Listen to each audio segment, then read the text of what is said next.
Hello, welcome to another episode of the Paranormasight, the Mermaid's Curse, where we continue with the treasure hunt of Arnold Barnum. Part 2, to be more specific. Avi and Circe's quest for immortality is in full swing, having pinpointed a likely location on their mysterious map. They ask Kippei Ikuma to investigate it on their behalf. However, he mysteriously dies. I don't know yet. Yeah. And this will most likely arrive in Kamishima. Because Kamishima is not the point where they want to go. But something makes them do a trip to Kamishima first. So yeah, we will see. The next day. Hello, this is Ikuma. I'm calling about the seafloor investigation. I asked an armor diver to investigate the area because I was keen to get results as soon as possible. However, she has not returned. Date unknown. Morning, Isa Bay offshore. What is this animation? What the? Which is why we headed out there ourselves to assess the situation. We have nothing else to do after all. So he asked an armor diver to investigate the seafloor in the area. I guess in a place like this it would be faster to hire an armor diver than a regular diver. Even in this age you can still get some amas to do contracted dives, huh? Contracted. It appears she was contracted to investigate for about an hour, at which point she was to return even if empty-handed. I suppose the intent was just for her to survey the area to start with. However, several hours pass with no word from the diver. I can see why Ikuma's worried. We'll start by checking out the location. We can request a police search after if need be. Sirs, do you have a bad feeling about this? I do. Ever since we first heard about this. I see. There's a strong negative spirit energy in the air that has only intensified as we approach the spot. Something happened there. The diver didn't make it back. Is it safe for us to go? I have a talisman that repels evil. It should be fine. Well, if you say so. Worst comes to worst, we'll reunite in the afterlife. Understood. Leave it to me.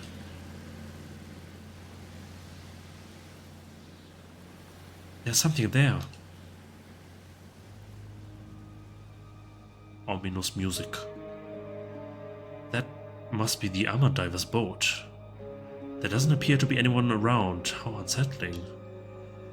You're right, there's something terrible here.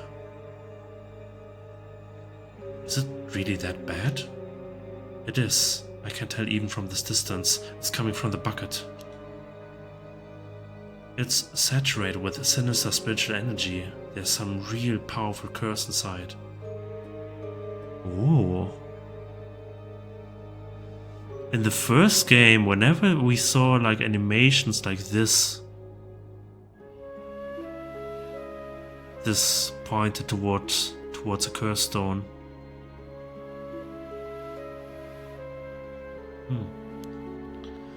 Inside the bucket, does that mean the armor diver found something on the seafloor and brought it up to the surface?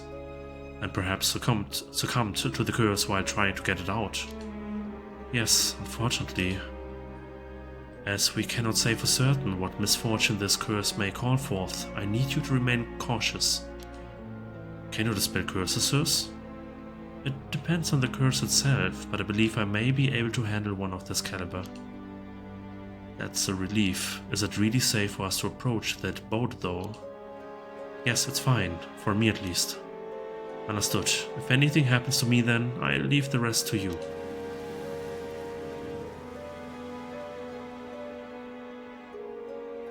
Oh my. There's a small metal box in the bucket. This has to be the source. Can we take it? Yes, provided I can overpower the malice it's engulfed in. Ha! Ha! That was it. It should be safe to touch now. I'll leave that part to you. No problem. It's pretty heavy. What do you think this box is exactly? It appears to be quite old. It likely dates back to the same time period as your map. Here, take a look at the symbol on the top of the box. Do you recognize it from anywhere? I saw it on the seafloor. I saw it on the map.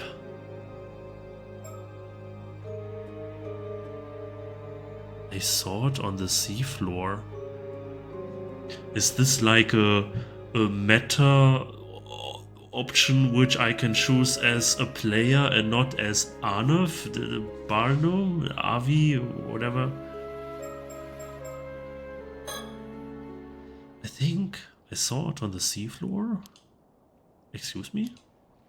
What? How and when would you have seen anything on the seafloor? Oh, did I say that? Was you joke at the time? The symbol matches the one we found on the map.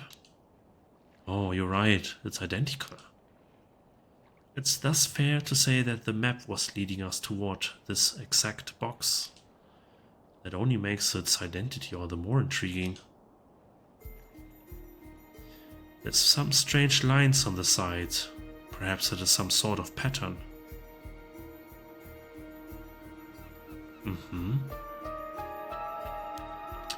It appears to open from the top, but it's not budging at all. It would take quite a lot of strength to force it open. I believe this box has been sealed with powerful spiritual energy.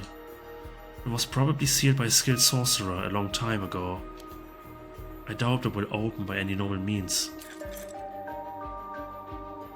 Look, it has like 4, 1, then 2, and then 3. Those weird punctuated marks. Oh, 1, 3? 1, 3, 1, 3, 2, 4, 1, 3, 2, 4, yeah. Okay. I can feel something shifting whenever I turn it. There must be some kind of mechanism inside. Then I suppose you want to align the box with the spiritual energy of this place. In English, please. Nihongo desu ka? It is likely that the mechanisms for unlocking the box is activated by orientating the box in the right directions in the right order. I see, so I have to figure out where to point it. Leave it to me. Why is everything a puzzle with this character? I'm not sure I really understand that, but I will take out the box anyway. If I need any help, I can always ask Circe. Look at the map. This is definitely the spot indicated by the map. So they actually went to the spot of the map, not to Kamishima. This is, I don't know why, but this is happening later. Okay. Interesting.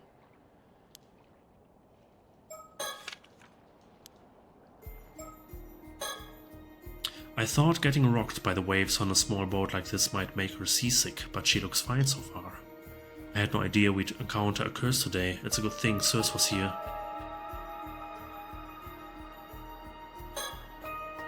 The weather is great and the sea's calm, yet there's something unsettling in the air. Yeah, I feel it too. Are you trying to scare me? The boat of the armor diver who found the metal box, there's not a trace of life left on it. According to Ikuma, the armor diver went to investigate alone without a companion to mind the boat. I swallowed my fear and tugged on the rope earlier on the off chance that she was still down there somewhere. Pulled up the whole length of rope, but no one was tied to it. A fishing boat without a soul aboard drifts on the lonely waves.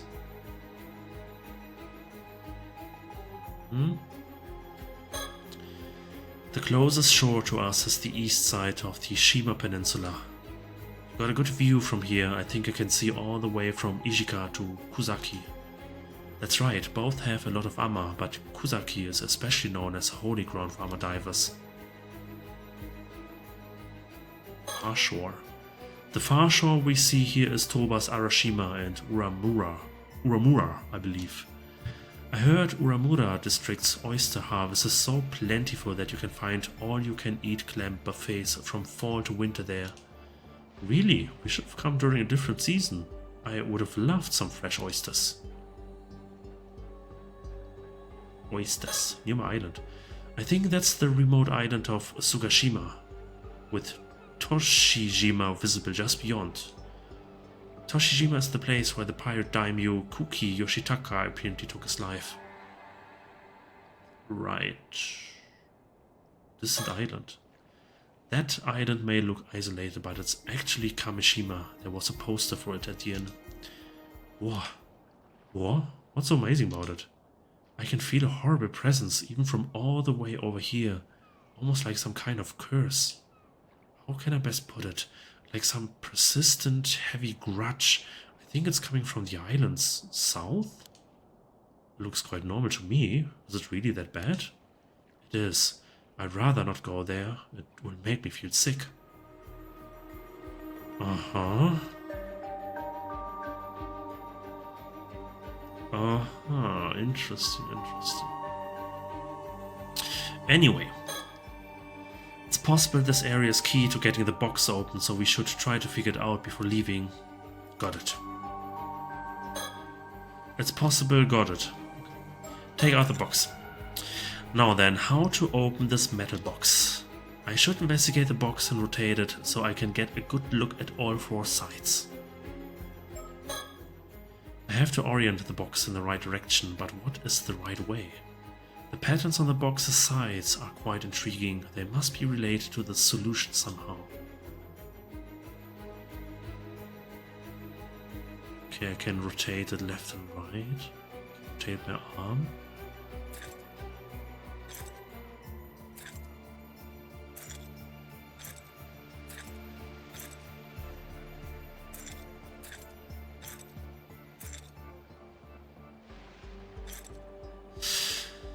Oh, are they like depicting islands? Could this be? Yeah, this kind of looks like this spot here, right? Oh, this actually scared me. Yeah, I didn't press anything. Oh, I felt something move inside the box. I must be on the right track. Nice, keep at it. Okay, then I guess I have to go to number 2. Because here are 2 of these marks. I guess I will go to the right.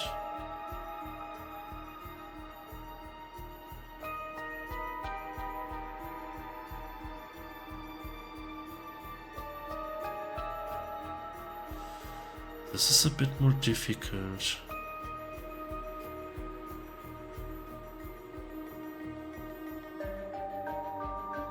Could it be here?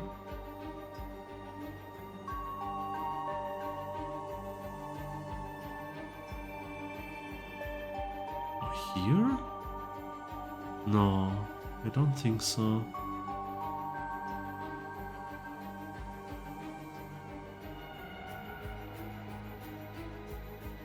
No, I don't think so.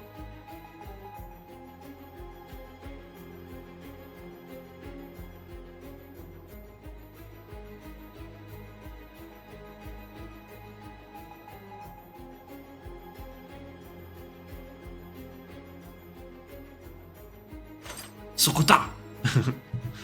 Alright, I'm on fire, that's 2. Okay, now we go to number 3. Yeah, these are becoming more and more difficult.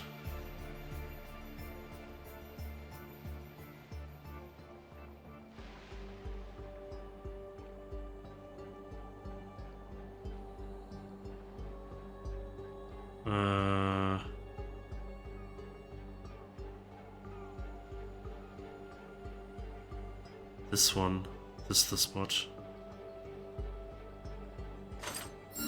It's here, I found it. Good job, just one left. Think. Okay, just like that. It might pop open if I do the same with the other sides.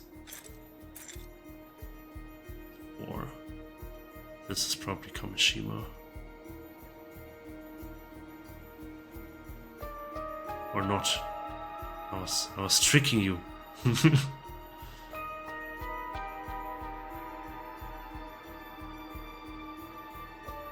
Huh? Where's that?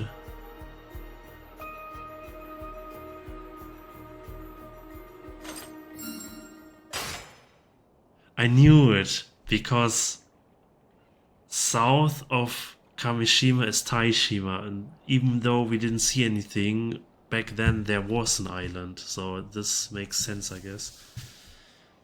Yes, it's open. Congratulations, what's inside? Let's see. Huh? What is this? A hedgehog! Some kind of small wooden carving?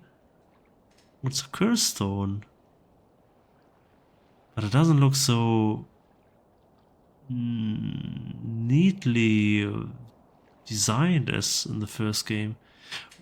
Is this the first curse stone we are seeing in this second game? Or did I forget everything because I didn't play the game for so long? I'm not sure anymore. Oh? Curse stone acquired. Curse of the Forsaken Fish. Ooh. Oh my goodness. Oh my goodness, it's like the first game. What the... Oh, something came out. What is this? Yikes, wake us up. Terrible pain, I want to go. Now it hurts. Help me, it hurts. A deep and painful, resentful memory has invaded my mind. Drift forever, ill-doers, be as fish, perish. Catch all the fish or perish. You have acquired the curse of the Forsaken Fish curse stone. You can use it to turn people into fish and kill them when they are submerged in the water of Ise Bay. It can even be used at a distance, provided the target meets the requirements. Press the Use Curse button when you wish to use the curse. What the... You can use it to turn people into fish and kill them. Uh-huh. Nice.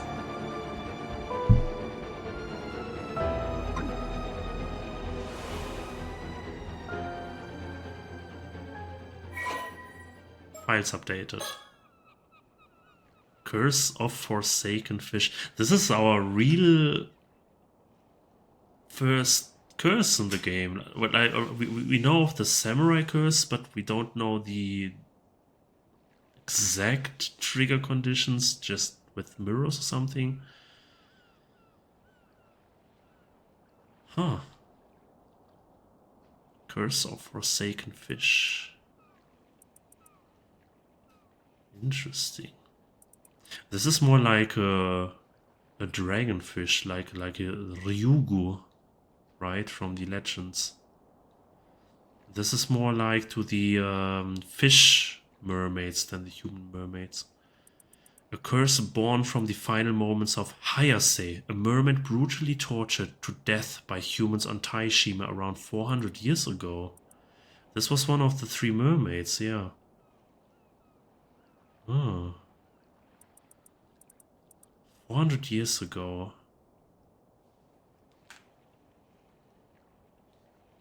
I'm trying to put this in the timeline because we had the immortal Sato. But she's even older than 400 years, right? I think. Because she was put in a slumber or probably something like one. I don't know. Was I need to connect the dots. It was so long ago. The curse has the power to kill any human submerged in the waters of Ise Bay by gradually turning them into a fish starting from their feet. However, the excruciating pain suffered during the transformation often results in them dying before the metamorphosis is complete. The bodies of those who succumb to the curse decay almost instantly, shriveling up into desiccated fibrous masses. The curse can also be triggered remotely, provided that the curse bearer knows the victim's exact location. Mermaids inherently possess the ability to turn humans into fish at will. The curse of the Forsaken Fish is the result of that ability being turned into a conditional curse and sealed within a curse stone. But why and how and why do we have this ability now? Like, for what reason? Okay.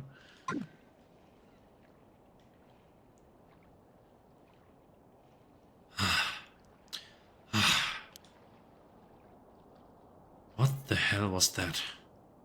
I'm not certain, but I believe we may have just acquired a curse tool known as a curse stone. However, they are rarely possessed by such powerful curse echoes. How lucky! If you truly are congratulating me, then I will happily celebrate with you, but can I ask you something first? Of course. Am I cursed? Am I going to die? I wouldn't say you are cursed per se.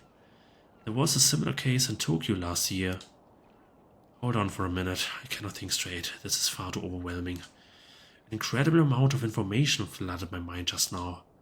I need a moment to settle before I can take in anything else. You must mean the resentful memory held by the curse. It's a phenomenon wherein the events leading up to the curse forming are passed onto the curse bearer so that its grudge will spread. Oh, and curse bearer refers to someone who is haunted by a curse echo and thus able to use the curse. Stop! Yamete kudasai! I already told you I can't take any new information. You're doing this on purpose, aren't you? Curse echoes / bearers. Huh. It took quite a while for this to appear. Like, I wasn't even sure if the game will introduce to us to the curse echoes at all. Interesting. I wonder if there will be more, or if this is just limited to the fish curse, and we have the raging wave curse and the samurai curse. I think that's it. Only these three, right?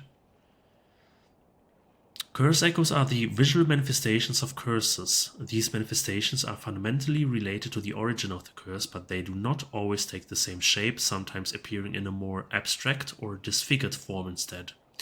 Unlike spirits, they are manifested illusions and as such have no consciousness of their own. A person afflicted by a curse that has a curse echo is called a curse bearer.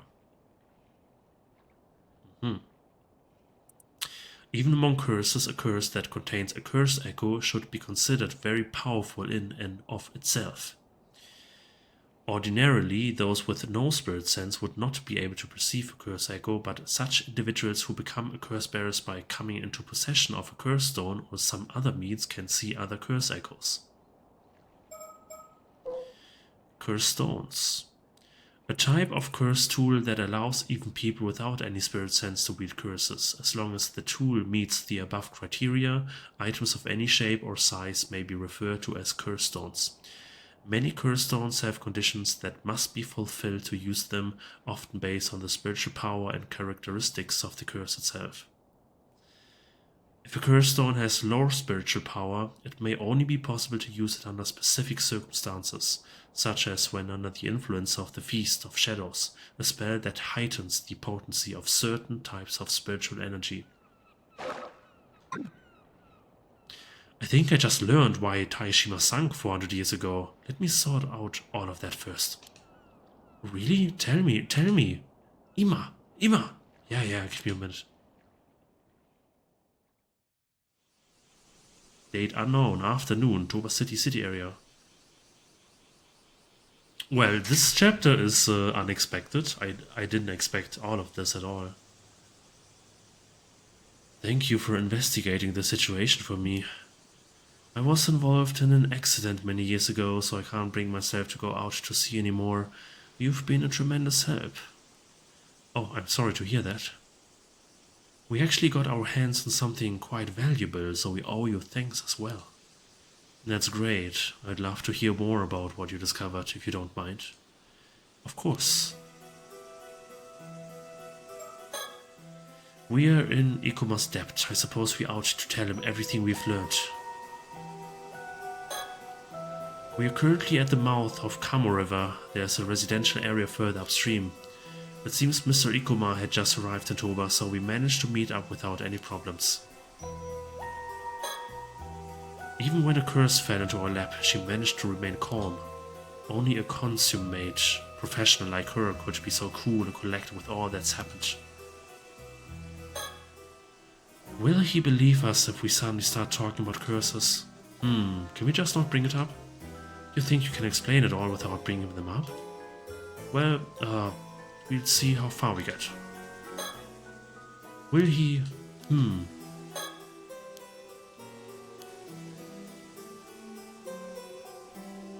Is there something else?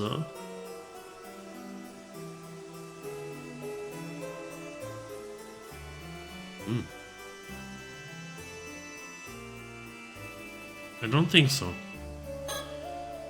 He may look scary, but his demeanor is surprisingly gentle and kind. He's a very polite young man. People like him tend to be misunderstood because they're a little awkward. He must struggle with that kind of thing a lot. Talk about the armor diver. The diver I hired to perform the search was an armor diver living in Toba City by the name of Tamikusuma.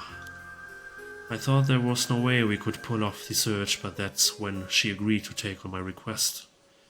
I feel terrible about what happened. I can only hope that she's still out there somewhere unharmed. She had no way of knowing how dangerous this job was. Please, I am the one who sent her out there. If there is blame to take, it is mine.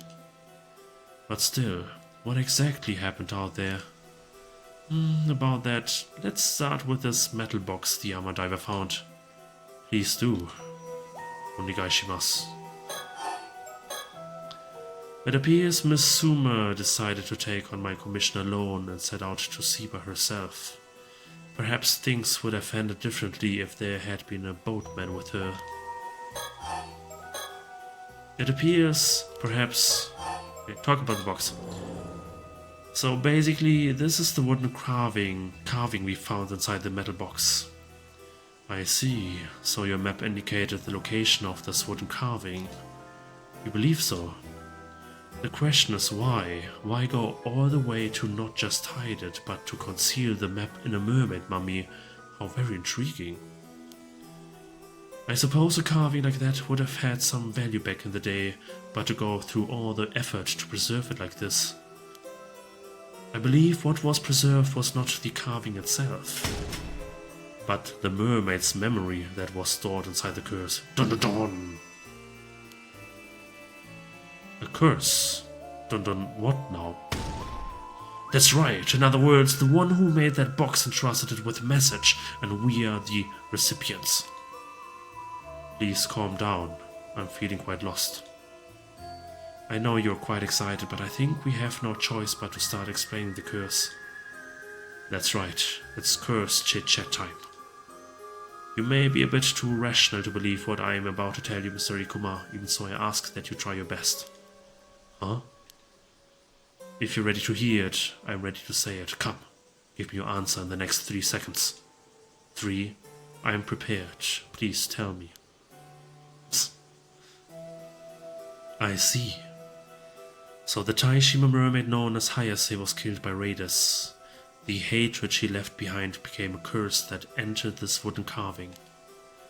You, Avi, then inherited her curse in addition to information from 400 years ago in the form of a resentful memory. You absorbed all of that quite efficiently, I'm impressed. This is actually not the first time I've heard of what can happen if one touches a curse stone. Oh? Yes, but let's save that conversation for later. More importantly, you know what actually went down on Taishima 400 years ago? That's right, I know the truth, all of it. What happened, what didn't, I know it. You seem a bit frazzled. Do you need more time to collect your thoughts? There's no need to worry. I'm prepared, but it will take some time to explain. We are in Ikuma's debt. I suppose we ought to tell him everything we've learned here. He accepted the supernatural aspects of our story quite quickly. Well, he did already believe in mermaids after all.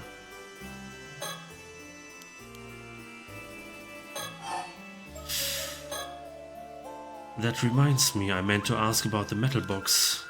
If it's been lying on the seafloor for 400 years, how come it wasn't discovered until now? It was most likely sealed inside a rock or something until a few months ago. So it was sealed away until a certain amount of time had passed. No, I believe the box's unsealing may have been triggered by something. Is this what we did in the diving minigame? Where we destroy the seal? Like I'm still trying to figure out what we did exactly there. Like what was the... What did we trigger? I think I shouldn't have triggered it, so it would be more clear to as what did I do it for, you know? Huh? It appears Miss Suma decided to take on my commission alone and set out to sea by herself. Perhaps things would have ended differently if there had been a boatman with her. Talk about Taishima. It's time to reveal what truly happened 400 years ago to Taishima and the mermaids. Please do tell.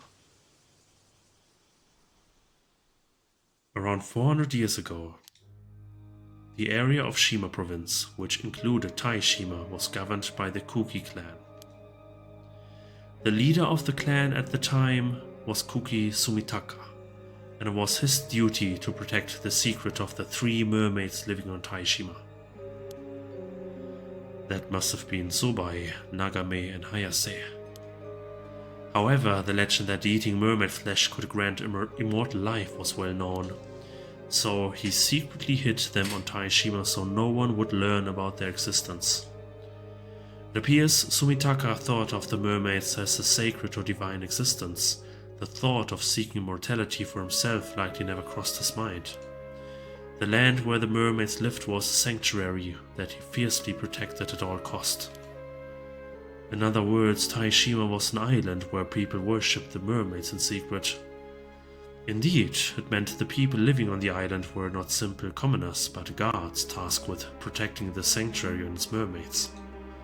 Sumitaka was so dedicated to keeping the mermaid secret that he kept the existence of Taishima out of historical records. The public believed the island was entirely uninhabited. I see. By keeping its existence hidden, he was able to keep the mermaid safe. However, a vessel of Sumitaka's uncle Yoshitaka learned about the mermaids on Taishima. He passed this information on to Yoshitaka, who believed obtaining immortality was a must to rise to the top in an era that was often plagued by war. He commanded his vessel to lead his army to Taishima and do whatever he had to do to return with the flesh of a mermaid. Sumitaka and those on the island resisted, but the invading army was far too powerful. The island was swiftly overrun. Ultimately, Hayase was captured and brought before the vessel. The vessel tortured her, demanding she grant him the power of immortality. But Hayase did not yield. Even to the most hellish torments, she screamed and cursed with despair and anger until her dying breath. That's horrible. The hatred Hayase felt at the moment of her death led to the creation of the curse of the forsaken fish. And that is what I learned from the resentful memory inside the curse stone. But to be honest, that is only half. Half of what? Half of the memories. The other half is the memories of the one who left behind the metal box. Namely, the story of how the curse of the forsaken fish became a curse stone. Huh?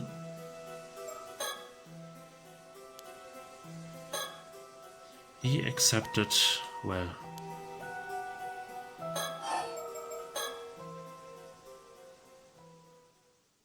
Having failed to obtain immortality, the vessel flew into a rage. He had all inhabitants of Taishima slaughtered as revenge for keeping the secret. This guy was the worst.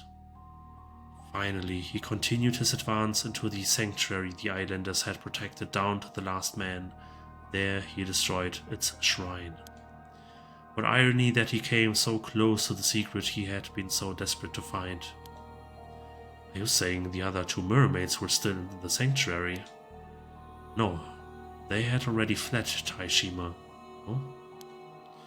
Actually, there were two other survivors. Sumitaka's adopted daughter, Princess Hatsune, also escaped the chaos of the invasion unscathed.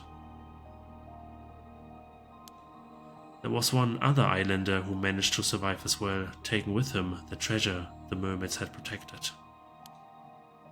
The mermaid's treasure.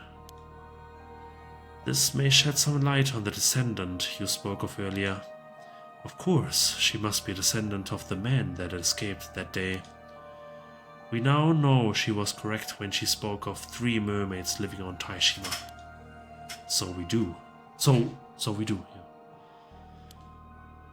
Putting descendants aside for now, let's return to 400 years ago. The vessel's invasion and destruction of the sanctuary was like a trigger. As a reaction to the sanctuary's fate and their own ill-deserved deaths, the sorrow and hatred of the islanders swirled together and formed into the curse of the raging waves, a natural disaster that shook the heavens when it descended upon Taishima.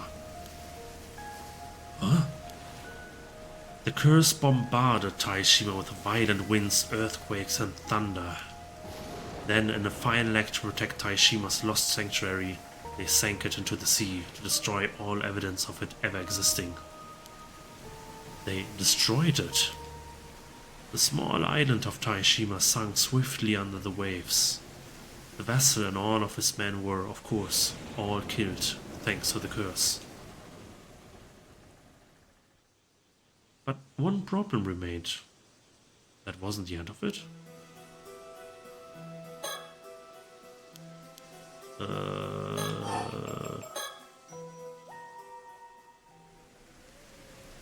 Taishima was destroyed by the natural disasters caused by the curse of the raging waves. But the calamity continued for many days. It must have seemed as though it would never end.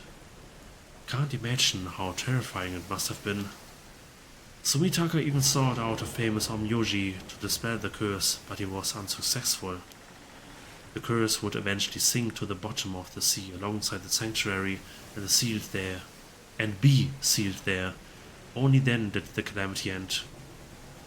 Yet it appears this curse was so powerful that it required sacrifice to be truly sealed. Sacrifice? Not just any sacrifice, but a living one. Princess Hatsune offered herself up to be that sacrifice. Said she was Sumitaka's adopted daughter, yes, and that she lived on Taishima. That appears to be the case. Sumitaka was evidently so taken with her that he had decided to adopt her. The rumor that she threw herself down a well was likely spread to cover up the real cause of her death. So Princess Hatsune was actually sacrificed. The seal would hold for 400 years. They must have hoped that the curse itself would fade during that time too. However, the curse of the forsaken fish created by Hayase also continued to linger in the same place. So the Omyoji sealed it inside the wooden carving, turning it into a curse stone. Then the same Omyoji, knowing that the seal would only last 400 years, stored his memories within the curse stone to pass on this information. He wished to pass down his knowledge for others to use in the event the curse outlasted the 400-year lifespan of the seal.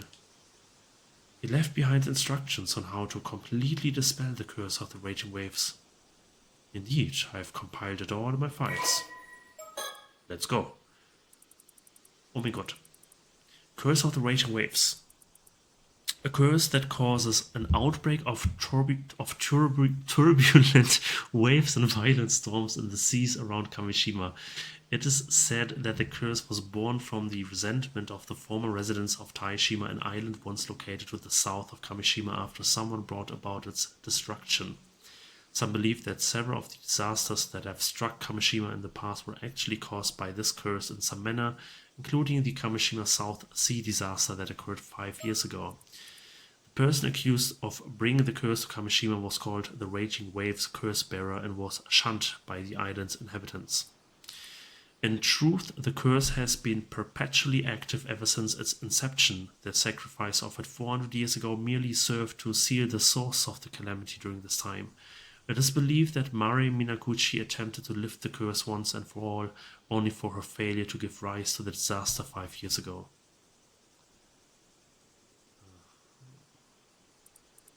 In the event that the curse did not fade during the 400 years it was sealed, the Onmyoji originally responsible for sealing the curse left behind a plan to dispel it. It was his belief that the curse's power would have weakened enough by that point that performing the following steps would be enough to lift the curse completely. First, thou must unbind my seal, risen from the depths with the iron box. This is probably the diving water game, right? Which we did. It has to be. It has to be. Second, risen from the depths with the iron box. Second, thou must offer the still-tide mirror bequeathed by the sacrifice to the sanctuary.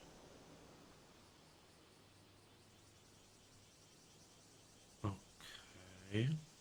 Is this the artifact which the Grandma of Utah showed to Sato? If I remember right. Was this? Is it?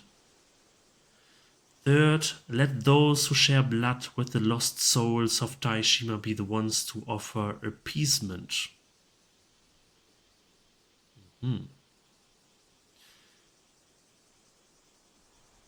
Okay, well.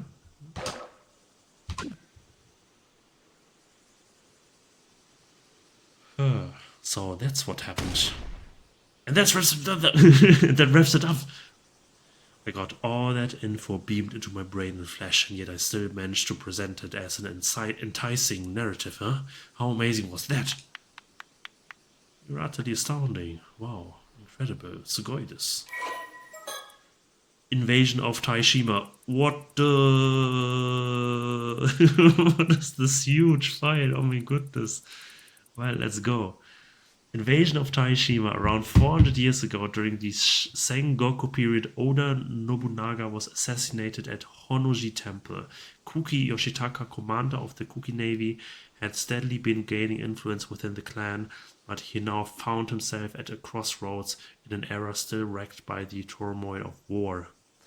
It was then that a vassal of the Kuki clan, Komatsu Sadamune, approached him with some intriguing information. According to Sadamune, 3 mermaids were said to be living on Taishima under the protection of some of the island's residents, even though the island was originally thought to be uninhabited.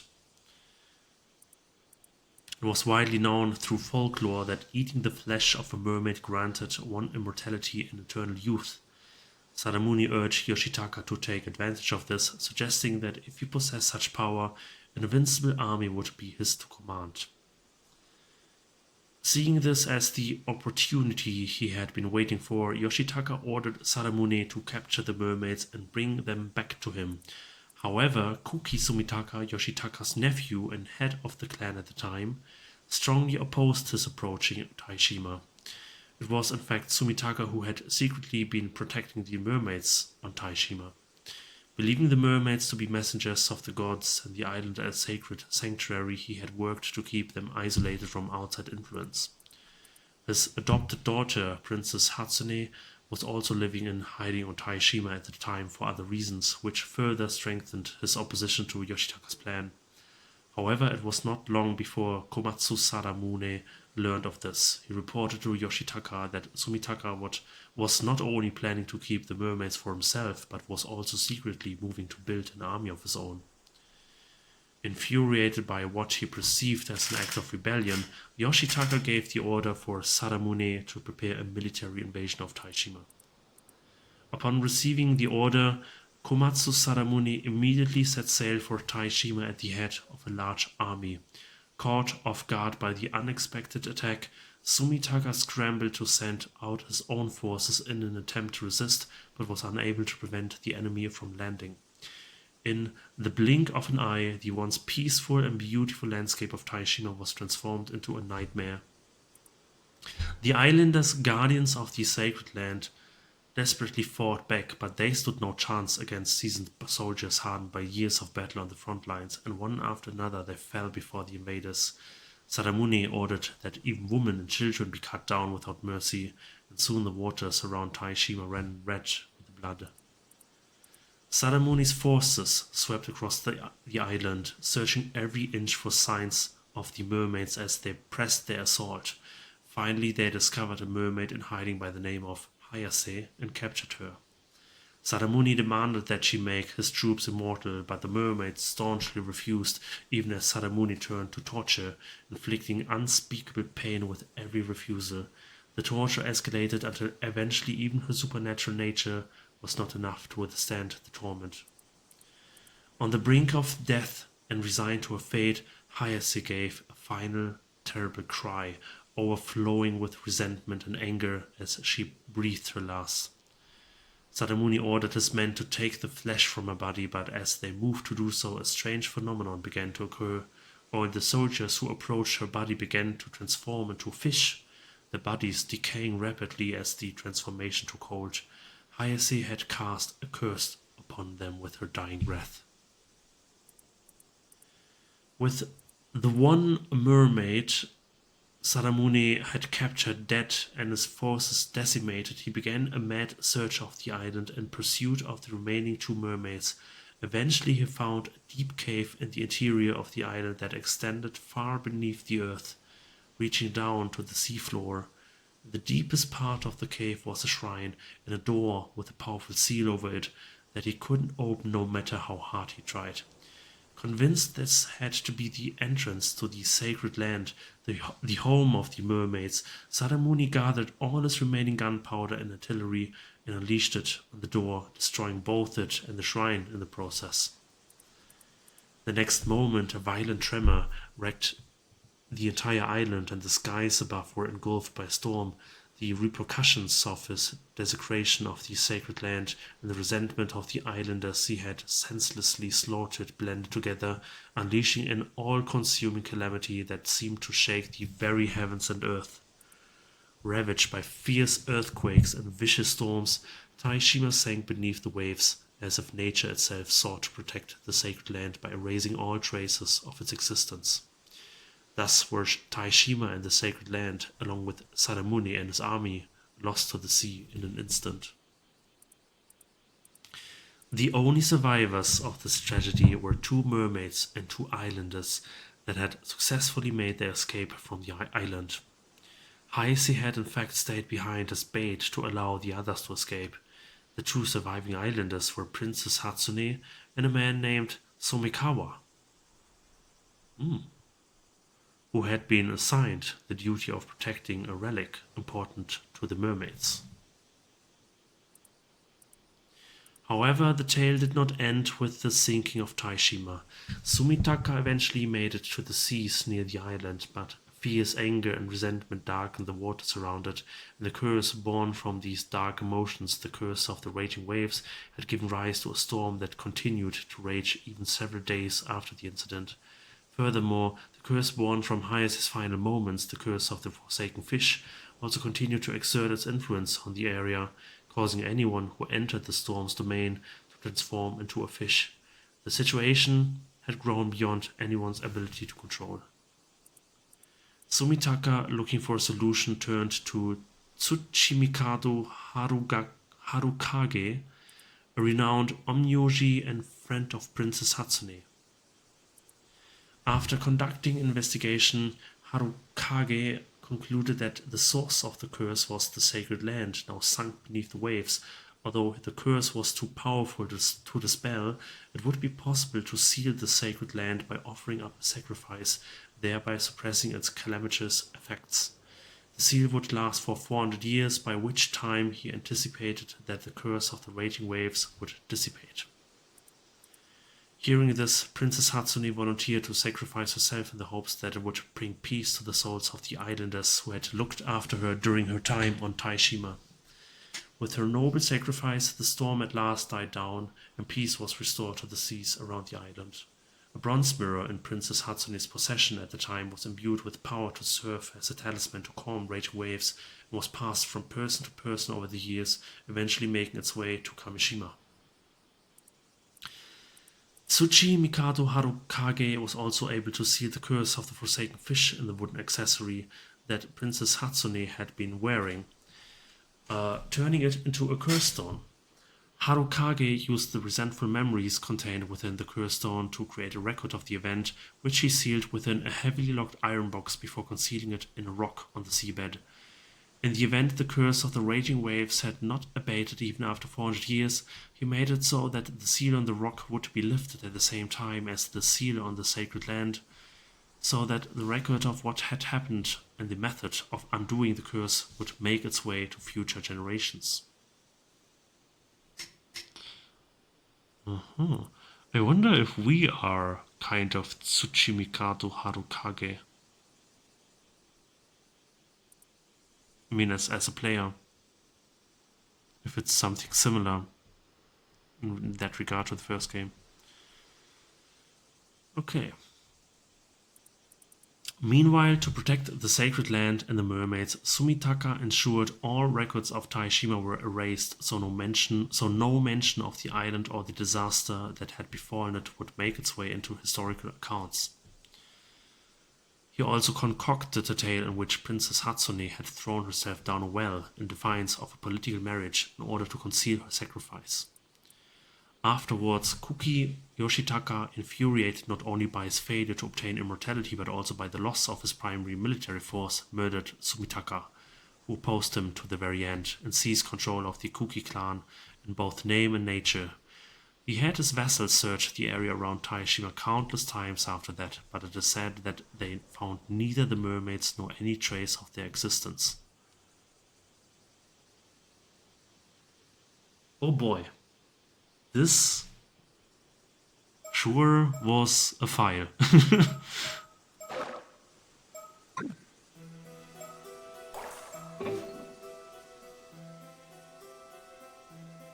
Where a kind of... Okay, Sumikawa.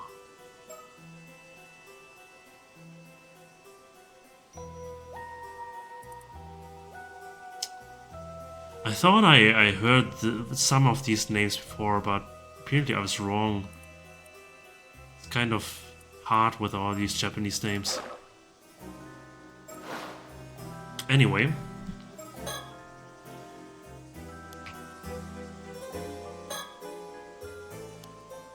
Okay, it's the same.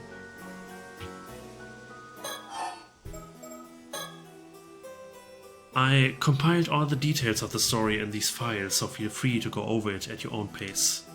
Oh, thank you. Oh, thank you. After Miss Suma found the metal box, you mean to tell me she's died? It is likely. If we consider that the curse of the Forsaken Fish had completely saturated the metal box, it is likely already too late for her. How horrible. Since she likely turned into a fish and died soon after, there's a high chance her transformed body will wash up on shore soon. Oh, is that what the other character, the lady, I forgot the name, was seeing on the shore? Probably right.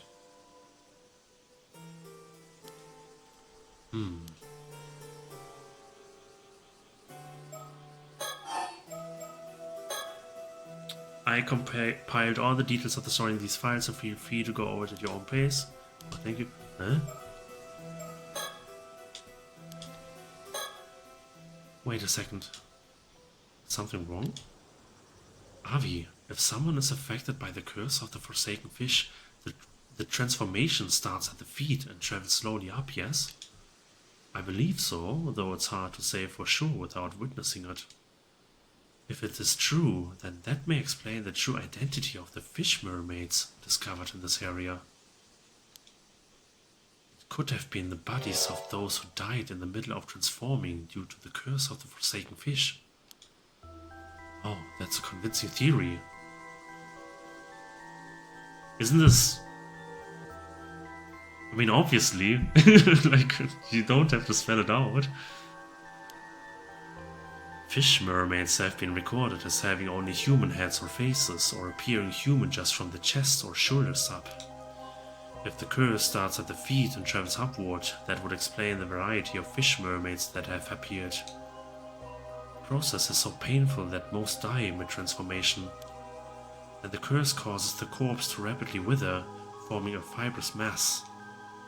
Ugh. It may even be the true identity of your mermaid mummy. Interesting. Still, without analyzing it directly, there is no way to know for certain. But perhaps this is why the mermaids' mummies originating from Japan are of such high quality. Of course, this doesn't mean that all fish mermaids and mermaid mummies are authentic. But it means there's a possibility. Why did she go like, Any number of fish mermaids could actually be victims of this curse.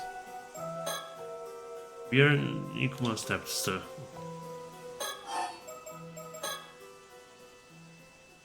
Actually, I just remember there were 2 points from your tale I wanted to discuss about the events 400 years ago. My first point concerns the vessel who tortured the mermaid in an attempt to obtain immortality. If all he needed was the mermaid's flesh, what necessity would there be in torturing her? Oh, that's true. It could mean that the vessel ate the mermaid's flesh but did not become immortal. So he tortured her to figure out why. Maybe he's the vessel. As for the second observation, I have a theory about the area you described as the sanctuary. Could it possibly be referring to an entrance to Ryugu? Ryugu. It is sometimes also referred to as the eternal world or the world beyond. In some legends, mermaids are priestesses who serve the ruler of Ryugu, the god of the sea. I see. If the sanctuary was actually an entrance to Ryugu, then that could mean that the mermaids were not living on Taishima but merely traveling there from Ryugu. Yes, I believe that to be the case. It would also explain why the destruction of the sanctuary would inspire the fury of the god of the sea. To be honest, it's difficult to believe that the grudges of the inhabitants of Taishima would be enough to explain what happened. How could they possibly engender a curse powerful enough to sink an island and linger for more than 400 years? However, it's quite easy to believe that a curse from Ryugu could maintain such power. That also explains the necessity of a living sacrifice. Of course, one would be required to seal an entrance to Ryugu. But if the entrance to Ryugu was sealed, what became of the 2 mermaids that fled Taishima? I doubt Sobai and Nagame managed to return to Ryugu. I believe they have been living here in the human world for the past 400 years, waiting for the seal to be lifted. They just hid somewhere away from human eyes. If that is true, then they have been successfully hiding for over 400 years. Of course, if they were to hide themselves at the bottom of the sea, it would be practically impossible to find them. It is also possible they have been wandering the globe rather than lingering in one place. That could explain all the mermaid sightings around the world. It could all be these same 2. All this discussion of hiding made me realize something. What is it? Do you recall the story Mr. Ikuma told us yesterday of the mermaid who became human? Are you suggesting she decided to join a human society because she could not return to Ryugu? It's a possibility we should consider. But that occurred only a few decades ago. Why would she decide to become a human just before the seal was released? Perhaps her circumstances changed. We can only speculate on the motivations of someone who has lived for centuries. It is possible she did not feel compelled but decided to become human out of her own desire. Could she have met someone she wanted to live a mortal life with, like in The Little Mermaid? That is certainly possible, and quite romantic too. I will have to write this down. It could make a solid novel. Oh, I've just realized something. What is it? You heard about this mermaid from the descendant of the Taishima survivor, yes? That's correct. I feel it's only right that they are informed of the things we've learned. We would love to talk to her. We're quite curious about this mermaid treasure too. It must have been passed down to them through the generations. I understand. I will probably drop by her place later anyway, since I also have to handle the matter with Miss Suma. I will discuss it with her then. Thanks, that would be great. That said, in return, I have a favor to ask of you. Go ahead, we will do whatever we can. You said that seal over the entrance to Ryugu has been lifted, is that correct? Yes, it has most likely been gone for several months now. Huh? Really? A horrible curse has been swirling around the area where Taishima used to be. It's possible that curse is the curse of the raging waves and it surged up from Ryugu once more now that the seal has been lifted. The fact we were able to open the metal box is proof enough that the seal has faded. That would mean the entrance to Ryugu is now open. Well, the situation is quite unstable now, what with the curse of the raging waves seeping in through the entrance. At any rate, what did you want us to do? There is an island called Kamishima that is located quite close to where Taishima once was. There's something I would like you to do for me there. This request does in fact have some relation to our current conversation. Oh? Date unknown. Night. Toba City Ryokan guest room. Now then, Navi. We decided to tell Ikuma everything, but I know there's some information you kept from him. Oh, did I? Yes, something from the mermaid's memories. The real way to obtain immortality. That's right. I see no reason to inform him about it. After all, no matter what he may say about tourist attractions, this guy is also after immortality. I saw him straighten up when he talked about the mermaid being tortured because her captor required more than her flesh for immortality. Are you sure? I thought his goal, if he even had one, was to quell the curse of the raging waves. Perhaps there's that too. He even asked us to go to Kamishima and find the still-tied mirror instead. You did mention lifting the curse required the mirror as well as the help of the Taishima descendant, right? There was also something about lifting a seal first, but I don't know what that part's all about. Well, I see no harm in quelling the curse, so I say we continue to cooperate for now. Agreed. Though I do wish we did not have to approach Kamishima at all. The evil atmosphere is nauseating. However, we must consider the possibility that Ikuma actually has his eyes set on the mermaids in Ryugu. It's possible he may be searching for mermaids like us. I suppose that discussion can wait for later. First we must find the treasure that the survivor managed to slip out of Taishima. You mean the treasures required in addition to mermaid flesh when attempting to gain immortality? Yes. It's the treasure known as the Tamatibako. Tamatibako.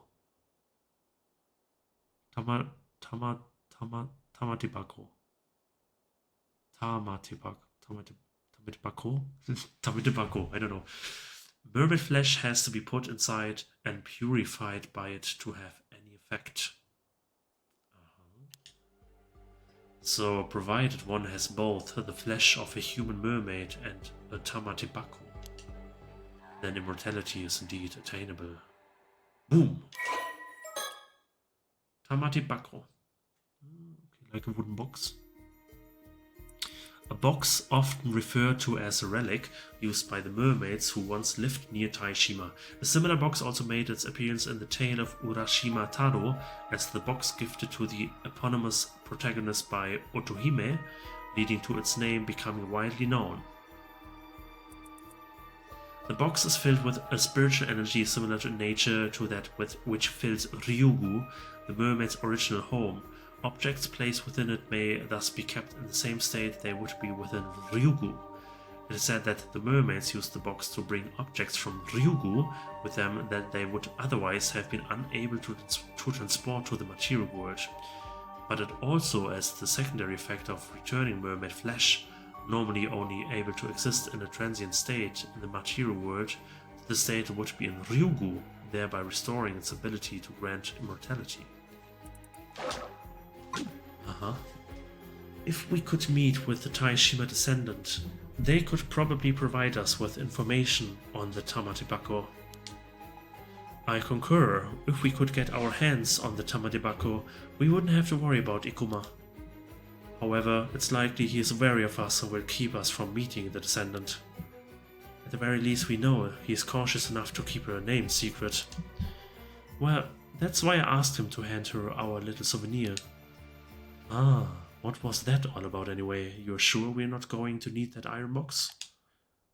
I doubt we will need it again, plus you can think of it as a backup plan. Regardless of what happens, we'll be able to meet with the descendant tomorrow. Let's get our hands on that mermaid treasure. Time to find a Tamatebako. Okay.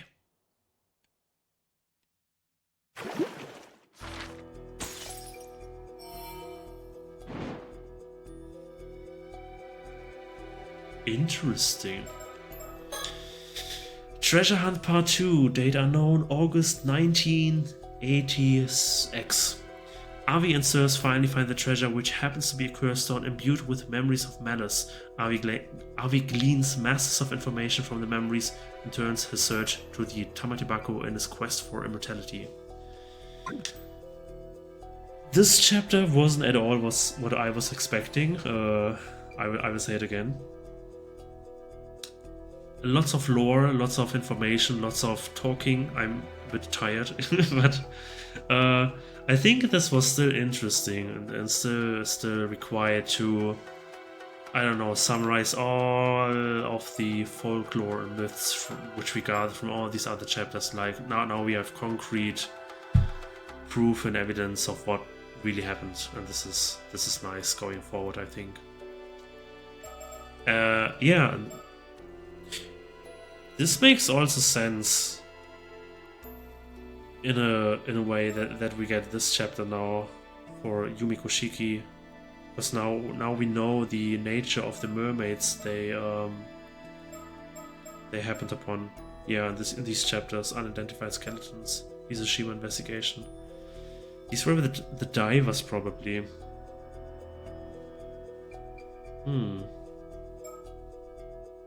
Or here? Whatever. Forgot if this was one or two mermaids they came across. I think it was two, right?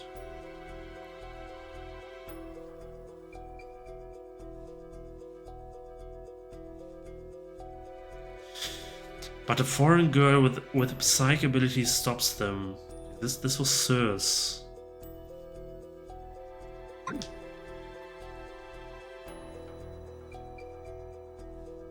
Yeah.